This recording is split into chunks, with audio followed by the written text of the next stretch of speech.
بس اتنا یاد ہے امام حسین کربلا میں شہید ہوئے تو ہم نے کیا کرنا ہے؟ ہم نے تو محفل کرنا ہے، شیرنی بانٹنا اور پھر شربت تقسیم کرنا، پھر کیا ہم نے جب وہ کچھ رسومات ڈھونڈ لی ہے تو کہا کہ چلو کچھ ڈھول بھی بجا لیں، کچھ تاشی بھی بجا لیں، جو منع کرنے ہیں اس کو یزیدی کہہ دیں، اور یہ تو منع کرنے کے لیے آپ سے پوچھنا چاہتا ہوں آپ کے مذہب میں جو امام حسین کے نانا کا دیا ہوا مذہب ہے، میں تو لوگوں کو یہ کہتا ہوں کہ کیوں بجاتے ہو؟ لوگ اس پہ مجھے گالیاں دیتے ہیں، ٹھیک شوق سے دے لو، قیامت کے دن سب کھلے گا کون کیا ہے۔ لیکن آپ سے پوچھتا ہوں امام حسن اور امام حسین جن کی شادیوں میں ڈھول نہیں بجے ان کی شہادت پر تم ڈھول بجاتے ہو؟ کوئی سوچو تو صحیح۔ کیا اب آپ کو میں بات کہتا ہوں عقل میں آنے والی بات، اگر تمہارے گھر اللہ نہ کرے اللہ نہ کرے کسی کو وہ دن اللہ نہ کرے کسی کے بیٹے کا ایکسیڈنٹ ہو اور میت گھر میں پڑی ہو اور اس دن تمہارے گھر کے آنگن میں آ کے کوئی ڈھول بجائے، تمہارے دل پہ کیا ہو سکتا ہے؟ صرف اتنا بتاؤ۔ میں اپنی بہنوں سے بھی پوچھتا ہوں، بتاؤ ذرا تمہارے ایک بیٹے کی لاش ایکسیڈنٹ سے گھر میں پڑی ہے، اس دن تمہارے گھر کے آنگن میں ڈھول بجائے اور تمہارے دل پہ کیا گزرے گی؟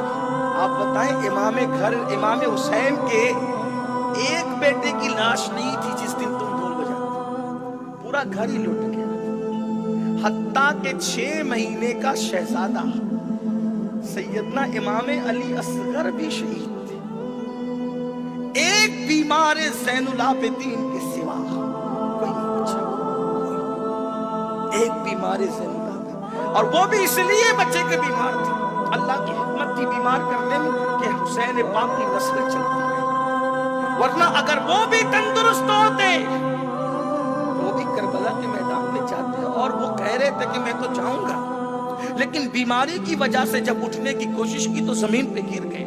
امام نے سینے سے لگا کے فرمایا میرے لال اگر تم بھی کربلا میں جاؤ گے تو حسینی نسل کا سلسلہ کیسے چلے گا، نبی کی اولاد کا سلسلہ کیسے چلے گا، تم نے نہیں جانا۔ آپ سے پوچھتا ہوں احساس کرو تمہارے غم کے موقع پر جب تمہیں ڈھول کی آواز اچھی نہیں لگتی تو کربلا کی دھرتی پر نبی کا تو پورا گھر کے گھر اٹھا، کیا وہ حادثہ تھا، کیا وہ سانحہ تھا، کیا وہ قیامت صغریٰ تھی؟ اللہ اکبر۔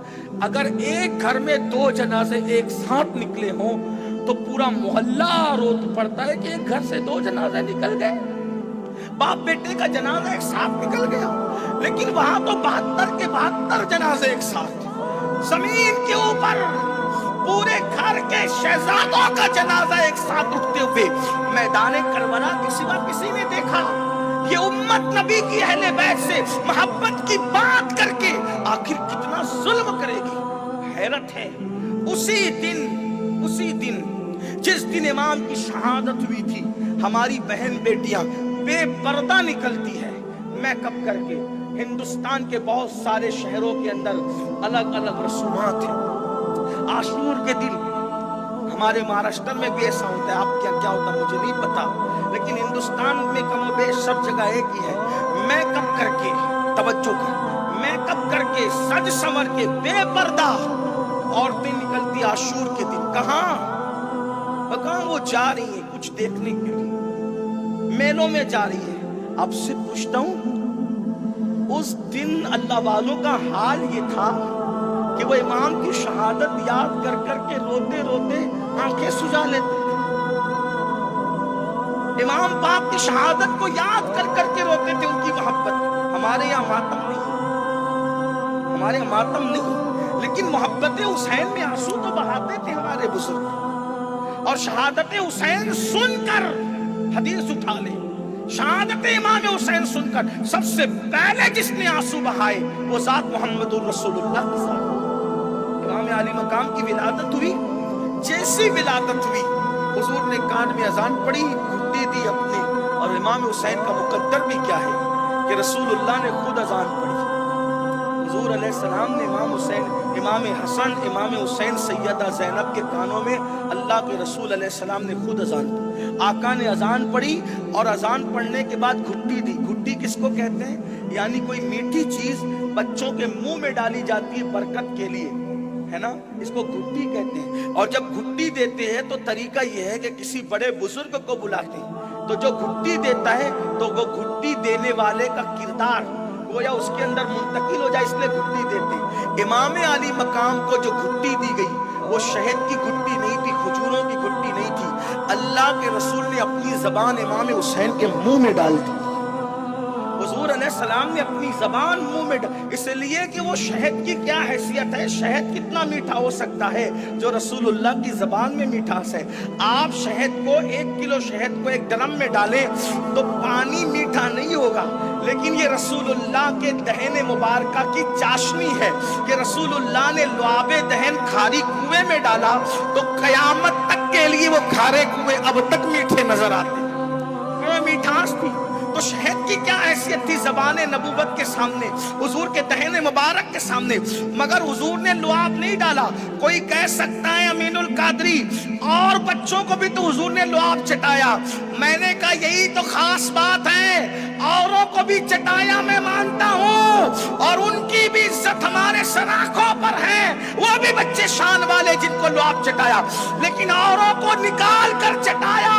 لیکن جب حسن و حسین کی باری آئی تو نکال کر نہیں چٹایا، پوری زبان ان کے منہ میں دے دیا، اور حسین نبی کی نانا کی زبان ایسے چوسنے لگے جیسے بچہ ماں کا دودھ چوسا کرتا ہے۔ میں تو یہ سوچتا ہوں پتہ نہیں زبان کے ذریعے سے اپنے سینے سے کیا کیا رسول اللہ نے دیا، اور لینے والے حسین نے کیا کیا دیا، حضور کے سینے سے حضور نے کیا کیا دیا۔ لیکن جب یہ چیز ہو گئی تو اللہ کے رسول علیہ السلام جب مولا حسین کو اپنے گود میں لیے ہوئے تھے تو جبریل امین آئے، عرض کی یا رسول اللہ یہ آپ کا بیٹا حسین، آپ کی بیٹی کا بیٹا، آپ کا بیٹا حسین، اسے آپ کی امت کے کچھ لوگ کربلا میں بھوکا اور پیاسا شہید کر دیں۔ یہ پہلی شہادت پڑھی گئی امام حسین کی حیاتی میں، ولادت کے دن پڑھی گئی پہلی شہادت، شہادت حسین پہلی بار۔ اور کس نے پڑھا شہادت حسین پہلی بار؟ کس نے پڑھا؟ سید الملائکہ جبریل امین نے پڑھا۔ اور سب سے پہلے کس نے سنا؟ سید الانبیاء محمد رسول اللہ نے سنا۔ حضور نے سنا، جبریل کہہ رہے آقا توجہ کریں، آپ نے سنا ہوگا لیکن اس کی طرف آپ کی توجہ دلانا چاہتا ہوں۔ یہ آپ کے شہزادے حسین کو آپ کی امت شہید کر دی، بھوکا پیاسا شہید کرے گی۔ آقا نے سنا میرے اس بیٹے کو، میرے شہزادے کو میرا کلمہ پڑھنے والے بھوکا پیاسا شہید کریں گے؟ ہاں آقا، میں اس زمین کی مٹی بھی لایا ہوں، اس زمین کی مٹی بھی لایا ہوں۔ یہ وہ مٹی ہے جہاں پر حسین شہید ہوں گے، وہ مٹی ہے۔ جس دن یہ مٹی سرخ ہو جائے سمجھ لینا کہ حسین کربلا میں شہید ہو گئے۔ آقا نے وہ مٹی، سیدہ فاطمہ موجود ہے، مولا علی موجود ہے، ام الفضل موجود ہے، سب موجود ہے۔ حضور علیہ السلام وہ مٹی اٹھا کر ام سلمہ کو دیتے، ام سلمہ یہ لو یہ مٹی ہے، توجہ کریں، غور کریں، بہنوں کی بھی توجہ۔ مٹی کس کو دی؟ ام المومنین حضرت ام سلمہ کو دی۔ ام سلمہ جب یہ مٹی سرخ ہو جائے سمجھ لینا میرا حسین شہید ہو گیا کربلا میں۔ بھائی مٹی آئی تھی تو کس کو دیتے؟ ماں زیادہ حقدار تھی، بابا زیادہ حقدار تھے، ہے نا؟ حضور کی چچی ام الفضل زیادہ، بظاہر تو یہ لگتا ہے حضور کس کو دے رہے مٹی؟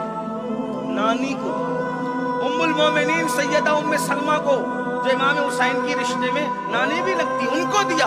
ام سلمہ جب یہ مٹی سرخ ہو جائے سمجھ لینا میرا بیٹا شہید ہو گیا۔ کیا پتا چلا؟ حضور غیب کی خبر جانتے ہیں کیا؟ آقا جانتے ہیں کہ جب حسین شہید ہوں گے تو فاطمۃ الزہرا نہیں ہوگی، حسین شہید ہوں گے تو علی بھی نہیں ہوں گے، حسین شہید ہوں گے تو ام الفضل بھی نہیں ہوگی، حسین شہید ہوں گے تو عائشہ صدیقہ بھی نہیں ہوگی۔ جس دن میرا حسین شہید ہوگا اس دن ام المومنین ام سلمہ موجود ہوگی۔